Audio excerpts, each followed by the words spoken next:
Coba lihat Bram, dia punya hobi khusus, yaitu memukuli gadis. Dia mengambil tongkat, lalu memukul punggung Annie. Annie berteriak kesakitan. Kemudian, begitu Bram memukulnya, Jess berteriak kesakitan.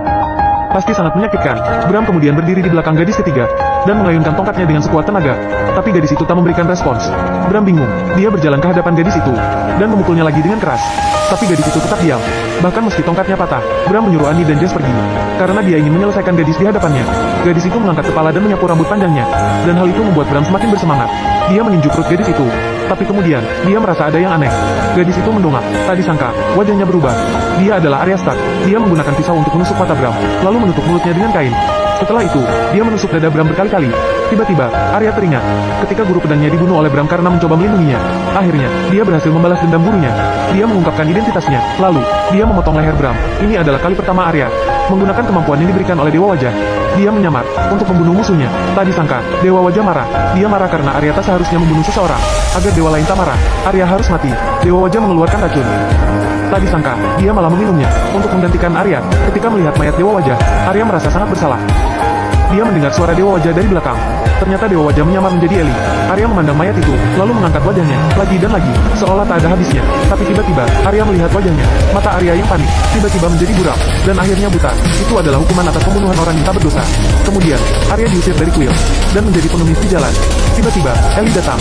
Dia memberi Arya sebuah tongkat, dan mulai memukulinya. Dia sangat membenci Arya, jadi dia masuk ke kuil, dan menjadi murid di sana. Dia melewati berbagai cobaan, dan bahkan hampir mati untuk mendapatkan kesempatan ini. Akhirnya dia dapat melihat Arya yang lemah. Sampai jumpa besok. Ellie akan datang untuk mengejar Arya. Kini, Arya tak hanya buta, tapi juga terus disiksa. Setelah Ellie pergi, Arya mengayunkan tongkatnya dengan kesal. Tiba-tiba Dewa Wajah muncul, dan menahan tongkat Arya. Dia telah memutuskan untuk memberi Arya kesempatan kedua. Sebutkan namamu, dan aku akan mengembalikan penglihatanmu. Aku tak punya nama. Begitu mendengar jawaban Arya, Dewa Wajah puas. Karena siapapun yang menghadapi Dewa Wajah, harus melupakan nama dan identitas. Arya kembali ke kuil, dan setiap hari ditantang oleh Ellie. Lambat laun, Arya mulai memahami kebiasaan Ellie, dan menerima tantangannya. Tiba-tiba, Dewa Wajah muncul. Dengan ekspresi senang di wajahnya, dia mengambil semangkuk air murni, dan menyuruh Arya untuk meminumnya. Tiba-tiba, penglihatan Arya kembali. Kau siapa? Bukan siapa-siapa. Dewa Wajah kemudian mengajak Arya ke pusat kuil, dan berkata bahwa semua wajah yang ada di dinding itu juga bukan siapa-siapa. Sebelum mati, mereka semua tunduk padanya. Dan kali ini, dia memberi Arya kesempatan kedua. Dia memberi Arya tugas lagi. Di tugas pertama, Arya tak membunuh target yang dipilih olehnya, melainkan membunuh orang yang tak berdosa. Jadi kali ini dia memperingatkan Arya bahwa ini adalah kesempatan terakhirnya. Dia meminta Arya untuk meracuni seorang artis bernama Yara. Apapun hasilnya, dia tetap akan mengambil jiwa Yara. Setibanya di lokasi, Arya memasukkan racun ke botol Yara. Begitu melihat Yara hendak meminumnya, Arya tiba-tiba berubah pikiran. Dia tak bisa membunuh orang tak berdosa. Setelah menjatuhkan gelas Yara, dia buru-buru pergi. Tak disangka, kejadian itu dilihat oleh Ellie, dan dia langsung mengadu kepada Dewa Wajah. Dewa Wajah terlihat kecewa. Satu-satunya pilihan adalah membunuh Arya. Untuk menunjukkan dirinya kepada Dewa Wajah, Ellie menerima tugas itu. Karena sudah tak sabar untuk membunuh Arya, dia pergi dengan bersemangat. Arya yang tak tahu apa-apa, hendak melarikan diri dari kota, karena dia tak menyelesaikan tugasnya.